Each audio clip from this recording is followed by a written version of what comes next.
বিসমিল্লাহির রহমানির রহিম। আমরা সূরা আল কাহাফের প্রথম আয়াতের কিছু অংশ আগে আলোচনা করেছি। আজকে ইনশাআল্লাহ বাকি অংশটুকু আলোচনা করব এবং সূরা কাহাফের ফার্স্ট আয়াতের ডিসকাশন আজকে শেষ করব ইনশাআল্লাহ। তো আমরা এর আগে দেখেছি সূরা আল কাহাফের প্রথম আয়াতে আল্লাহ সুবহানাহু ওয়া তাআলা শুরু করেছেন আল্লাহর প্রশংসা দিয়ে, এবং কেন আমরা আল্লাহর প্রশংসা করব তার জন্য বিশেষ একটা কারণ এই আয়াতে আল্লাহ বলেছেন। সে কারণটা হচ্ছে আল্লাহ আমাদেরকে আল কিতাব দিয়ে দিয়েছেন, এই কোরআন দিয়ে দিয়েছেন আমাদের জন্য, এবং দিয়েছেন তার পছন্দনীয় এক বান্দার উপরে, যিনি হচ্ছেন রাসূল মুহাম্মদ সাল্লাল্লাহু আলাইহি সাল্লাম। এবং সেখানে আমরা বিস্তারিত আলোচনা করেছি যে রাসূল সাল্লাল্লাহু আলাইহি সাল্লামকে কেন আবদ হিসাবে পরিচিত করা হয়েছে, এবং কিতাব বলতে কোরআনের কোন বিশেষত্ব এখানে তুলে ধরেছেন আল্লাহ সুবহানাহু ওয়া তাআলা। তো আল্লাহর কাছ থেকে পাওয়া এই কিতাব এবং আল্লাহর আবদ হওয়া, আল্লাহর বান্দা হওয়া যে আমাদের জন্য কত সম্মানের একটা বিষয়, সেটা যদি আমরা উপলব্ধি করতে পারি তাহলে আমাদের সর্বত যে কাজটা করা উচিত হবে সেটা হচ্ছে আল্লাহ সুবহানাহু ওয়া তাআলার প্রশংসা করে যাওয়া, এবং সেটাই আমরা দেখতে পাচ্ছি আলহামদুলিল্লাহর মধ্যে। এরপরেই আমরা দেখি এই আয়াতের পরের যে অংশ, সেই অংশে আল্লাহ বলছেন ওয়ালাম ইয়াজ আল্লাহু ইউআজা, যে এবং তাতে কোনো বক্রতা রাখেননি। তাহলে এটা হচ্ছে এমন একটা কিতাব যে কিতাবের মাঝে কোনো ধরনের বক্রতা নেই, সেই কথাটাই আল্লাহ সুবহানাহু ওয়া তাআলা এখানে বলছেন।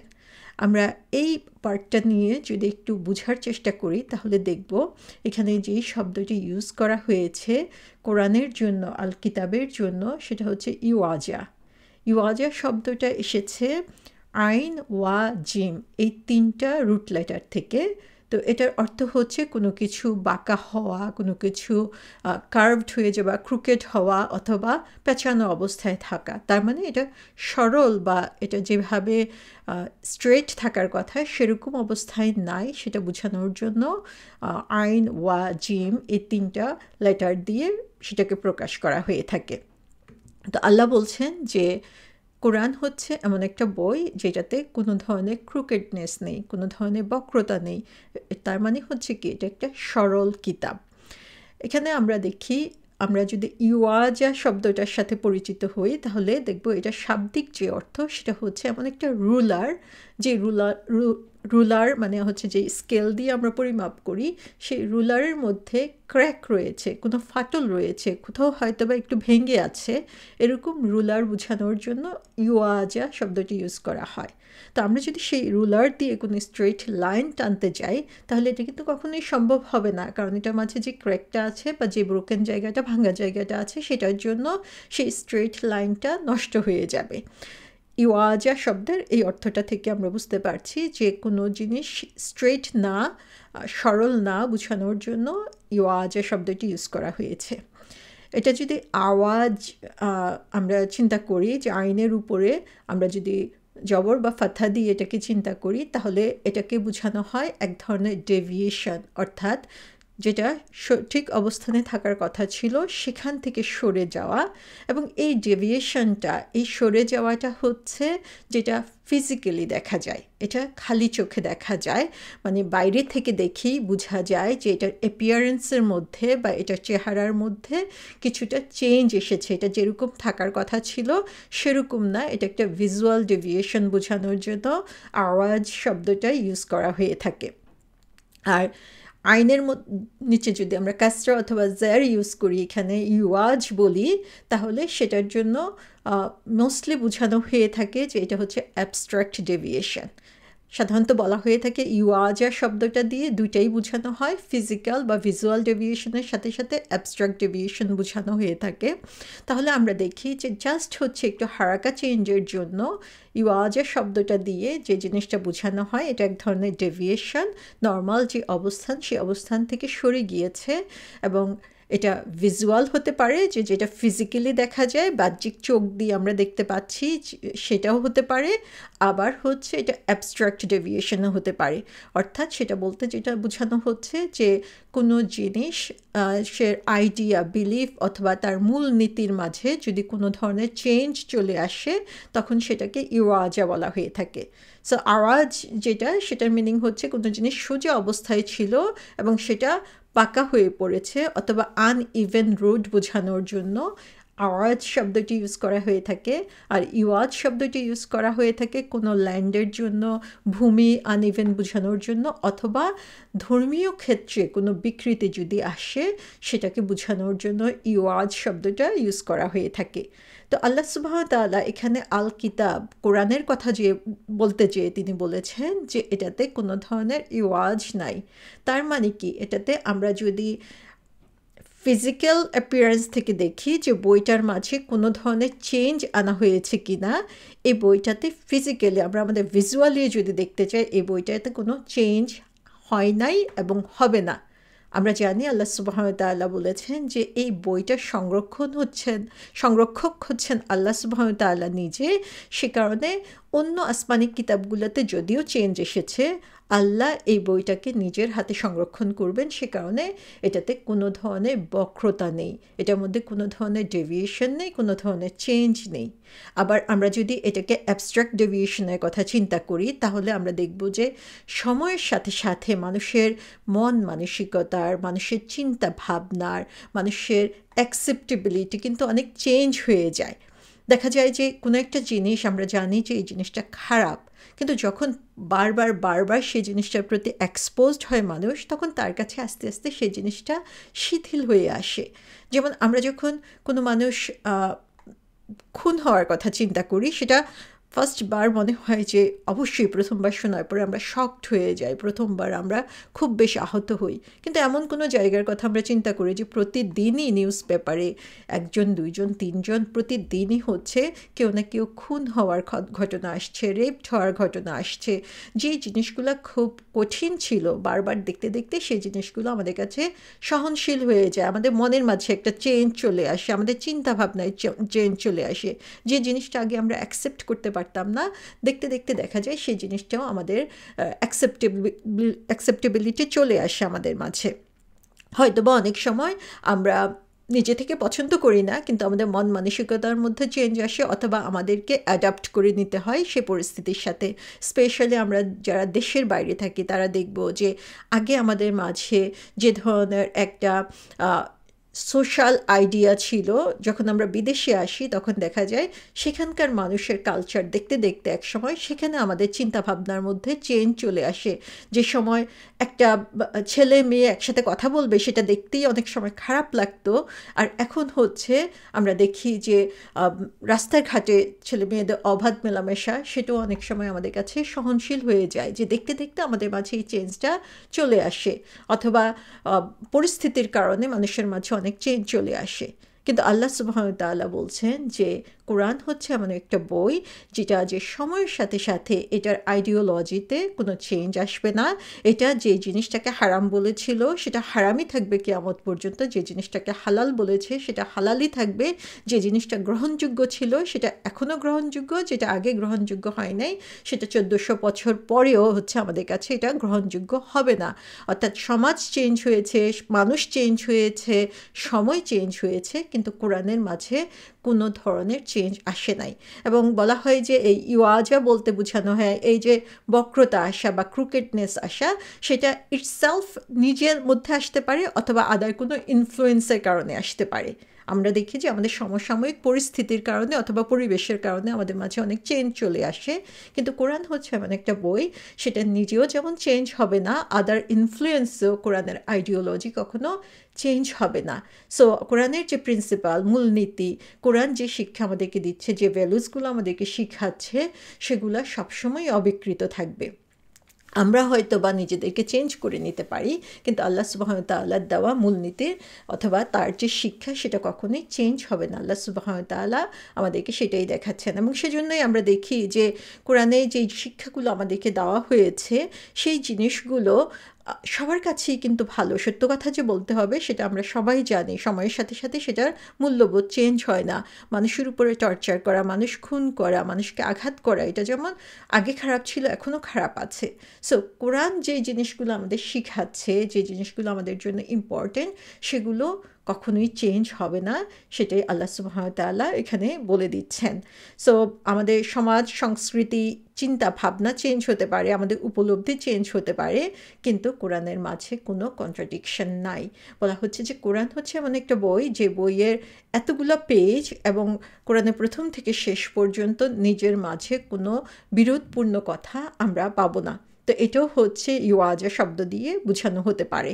তার মানে এখানে আমরা দেখি যে এই যে ক্রেডেনশিয়াল দেওয়া হচ্ছে রাসূল সাল্লাল্লাহু আলাইহি সাল্লামকে, যে তাকে এই বই দিয়ে সম্মানিত করা হয়েছে, এবং এই বইটার কি সম্মান, এই বইটা হচ্ছে এটাতে কোনো ধরনের বিকৃতি নেই, বিকৃতি হবে না, বিকৃতি করা সম্ভব না, ফিজিক্যালিও না, এবং এটার যে মোরাল ভ্যালুজ সেখানেও হবে না। এবং সেটা আমরা কিভাবে বুঝতে পারি, সেটা আমরা রাসূল সাল্লাল্লাহু আলাইহি সাল্লামের চরিত্র থেকে বুঝতে পারি। তিনি কিভাবে ইসলামকে প্রতিষ্ঠা করেছেন, কিভাবে কোরআনকে এস্টাবলিশ করে দেখিয়েছেন, সেখান থেকে আমরা দেখব যে সেই ভ্যালুগুলা আজকে পর্যন্ত কীরকম অবিকৃত রয়েছে। এবং সেজন্য আমরা দেখি যে সূরা বাকারাতে আল্লাহ সুবহানাহু ওয়া তাআলা বলেছেন 2 নম্বর আয়াতে, যে আয়াতটা আমাদের অনেকেরই পরিচিত, যালিকাল কিতাবু লা রাইবা ফিহি হুদাল লিল মুত্তাকিন। এই সেই কিতাব যাতে কোনোই সন্দেহ নেই পথ প্রদর্শনকারী পরহেজগারদের জন্য। তাহলে এখানে আমরা দেখি যে আল্লাহ বলছেন যে এটা হচ্ছে এমন একটা বই যেটাতে কোনো ধরনের সন্দেহ প্রকাশ করার সুযোগ নাই। কারণ হচ্ছে এটাতে নিজের কোনো বিরোধ নাই, এটা সময়ের সাথে সাথে চেঞ্জ হয় না, এটার ভ্যালুস চেঞ্জ হয় না। সো আমাদের এটার উপরে সন্দেহ প্রকাশ করার কোনো সুযোগ নাই। এবং রাসূল সাল্লাল্লাহু আলাইহি ইসলামের হাদিস থেকে আমরা দেখতে পাই যে এটাতে যে কোনো বক্রতা নাই, এটা যে একটা সরল পথ, যেটা আমরা সূরা ফাতিহাতে বলে থাকি যে ইহদিনাস সিরাতাল মুস্তাকিম, আমাদেরকে সরল সঠিক পথে প্রদর্শন করো। সেটাই আমরা দেখতে পাই যে এই কোরআন হচ্ছে সেই সরল সঠিক পথ। ইবনে মাজার একটা হাদিসে এসেছে যেখানে রাসূল সাল্লাল্লাহু আলাইহি সাল্লাম বলেছেন যে আমি তোমাদেরকে একটা পরিষ্কার বা একটা ক্লিয়ার রাস্তার উপরে রেখে যাচ্ছি, যে এটার যে ক্ল্যারিটি, এটার ব্যাপারে তোমাদের কোনো কনফিউশন থাকা উচিত না। যেমন কোনো কনফিউশন তোমাদের নাই রাত এবং দিনের ব্যাপারে। যখন রাত হয় কেউ তখন বলতে পারে না যে না এটা রাত না দিন, এগুলো নিয়ে আমাদের কোনো ধরনের দ্বিধাদ্বন্দ্বের সুযোগ নেই। এটা যেমন সবার কাছে সুস্পষ্ট, রাসূল সাল্লাল্লাহু আলাইহি সাল্লাম বলছেন যে আমাদের জন্য এরকম সুস্পষ্ট একটা রাস্তা তিনি আমাদের জন্য রেখে গিয়েছেন, এবং যে আমার পরে এই রাস্তার মাঝে বিকৃতি আনবে সে ধ্বংস হয়ে যাবে। তো সুবহানাল্লাহ, আমরা দেখি যে এই বিকৃতি করার কোনো সুযোগ নাই, কিন্তু কেউ যদি সেটা করতে চায় সেটা তার নিজের ধ্বংসেরই কারণ হবে। তারপরে আমরা দেখি যে আরেকটা হাদিসে এসেছে ইবনে মাসউদ রাদিয়াল্লাহু আনহু থেকে বর্ণিত, যে রাসূল সাল্লাল্লাহু আলাইহি সাল্লাম একদিন বসেছিলেন এবং তার সামনে যে স্যান্ড বা বালি ছিল সেখানে তিনি তার আঙ্গুল দিয়ে একটা লাইন টানলেন, এবং তারপরে তিনি বললেন যে এই সোজার, এটা হচ্ছে আল্লাহর দেওয়া সরল পথ, স্ট্রেট রাস্তা হচ্ছে আল্লাহ দেওয়ার, এরকম সরল একটা রাস্তা টানলেন। তারপরে তিনি কি করলেন, সেই একটা যে সরল রাস্তা টানলেন সেই রাস্তাটা দুই পাশে ডানে এবং বামে কয়েকটা লাইন টানলেন আবার। তখন তিনি বললেন যে এগুলো হচ্ছে অন্য পথ, কিন্তু আল্লাহ সুবহানাহু ওয়া তাআলার কাছে যে সরল পথ আমাদেরকে দেখিয়ে দিয়েছেন, এই সরল পথ ছাড়া অন্য যে পথে আমরা যাই না কেন সেটা হচ্ছে শয়তানের পথ।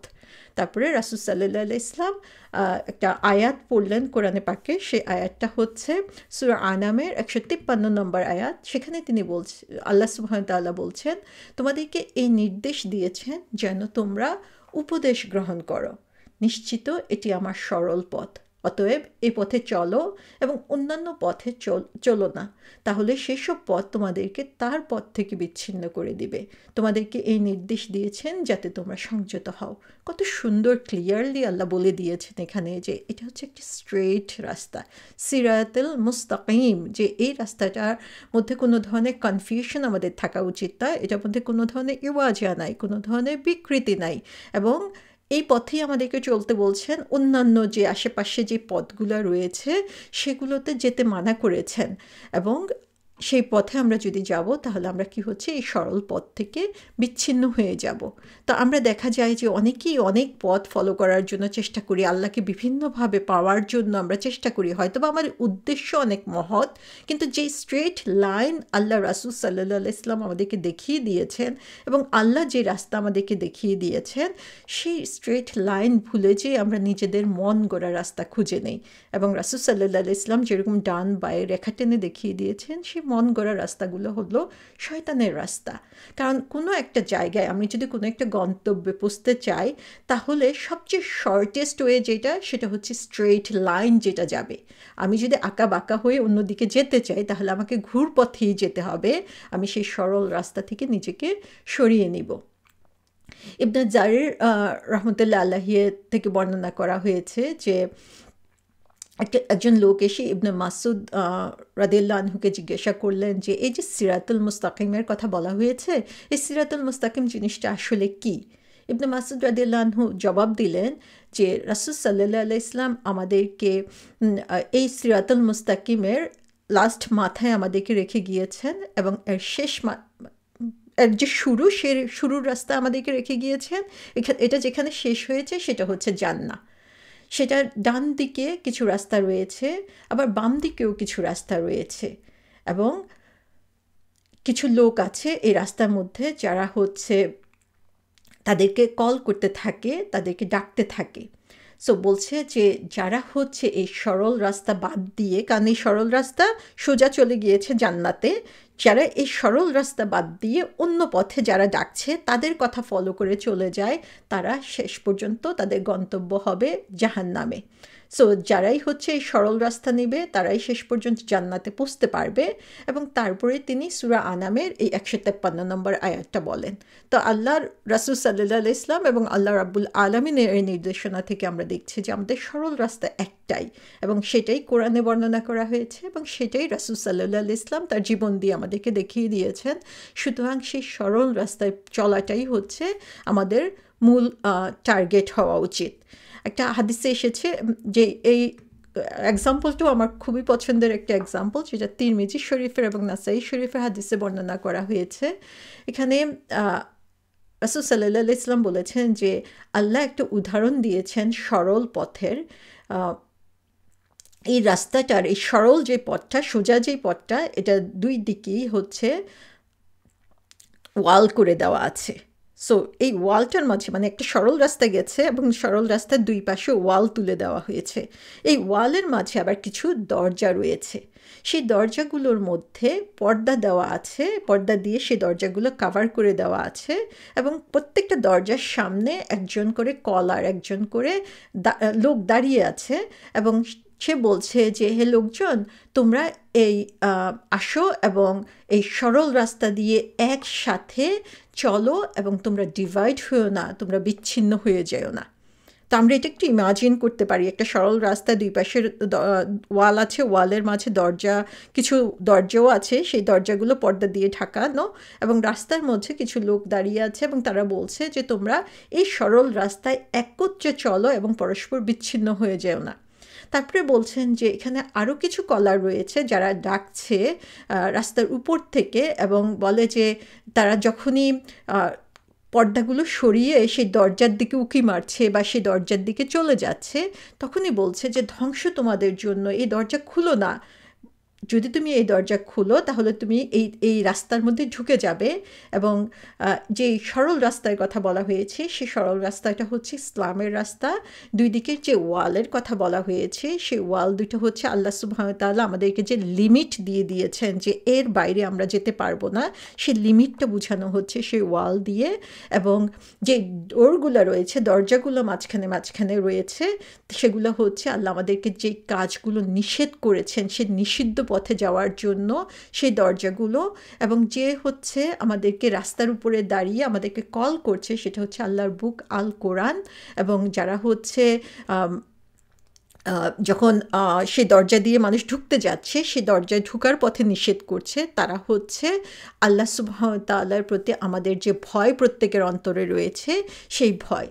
তো সুবহানাল্লাহ, এত সুন্দরভাবে রাসূল সাল্লাল্লাহু আলাইহি ওয়াসাল্লাম আমাদেরকে এই চিত্রটা তুলে ধরেছেন যে আসলে যে ইসলামের পথ সরল, ইসলামের পথ সোজা গন্তব্য হচ্ছে জান্নাতের দিকে, এবং সেই পথে চলতে হলে এই কোরআনকে আমাদের ফলো করতে হবে, এবং আশেপাশে যে আমাদের জন্য বিভিন্ন ধরনের আকর্ষণ রয়েছে যেগুলো আল্লাহ সুবহানাহু ওয়া তাআলার নিষিদ্ধ কাজের দিকে আমাদেরকে নিয়ে যায়, সেগুলোর ব্যাপারে আমাদেরকে সতর্ক থাকতে হবে। আমাদেরকে আল্লাহ সুবহানাহু ওয়া তাআলা যে লিমিটগুলো দিয়েছেন সেগুলো আমাদেরকে ফলো করতে হবে। সেটা আমরা দেখতে পাই হচ্ছে এই হাদিসটা থেকে, এবং এই হাদিসটা যখন আমরা উপলব্ধি করতে পারি তখনই আমরা বুঝি যে এই কোরআনের মাঝে কোনো বক্রতা নেই, আল্লাহ সুবহানাহু ওয়া তাআলা বলেছেন। এটার একটা সুন্দর উদাহরণ হচ্ছে এই হাদিসটি। তাহলে এখান থেকে আমরা দেখতে পাচ্ছি যে এই শেষের অংশটুকু দিয়ে আল্লাহ সুবহানাহু ওয়া তাআলা বলছেন যে এটাতে বক্রতা হওয়ার কোনো সুযোগ আল্লাহ সুবহানাহু ওয়া তাআলা দেন নাই, এবং এটাতে কোনো ধরনের বক্রতাও তিনি রাখেন নাই এই বইয়ের ভিতরে। সো এটা একটা অর্থ হতে পারে, এবং এটা আরেকটা অর্থ হতে পারে যে এই বইটা হচ্ছে রাসূল সাল্লাল্লাহু আলাইহি ইসলামের উপরে তিনি দিয়েছেন, এবং এই দেওয়া অবস্থাতেই আমরা জানি যে এটার মাঝে কোনো ধরনের বক্রতা নেই। তো আমরা অনেক সময়ই হচ্ছে অনেককে দেখি যে কোরআনের ভুল খুঁজতে যায়, কোরআনের মাঝে কোনো ধরনের বিকৃতি আছে কিনা বা কোনো ধরনের কন্ট্রাডিকশন আছে কিনা খুঁজতে যায়। যাদের প্রকৃত জ্ঞান রয়েছে তারা দেখা যায় সেই বিকৃতি খুঁজতে যেয়ে, ভুল খুঁজতে যেয়ে সে কোরআনের প্রেমিক হয়ে যায় এবং কোরআনের পথে চলে আসে। আল্লাহ সুবহানাহু ওয়া তাআলা আমাদের সবাইকে কোরআনের এই সৌন্দর্য উপলব্ধি করার, এবং যে স্ট্রেইট পথে, যে সরল পথে আল্লাহ সুবহানাহু ওয়া তাআলা আমাদেরকে চলতে বলেছেন, সেই পথে আমরা যাতে অটল থাকতে পারি, আল্লাহ আমাদের সবাইকে সেই তৌফিক দিন। ওমা তৌফিক ইল্লা বিল্লাহ। আসসালামু আলাইকুম ওয়া রাহমাতুল্লাহ।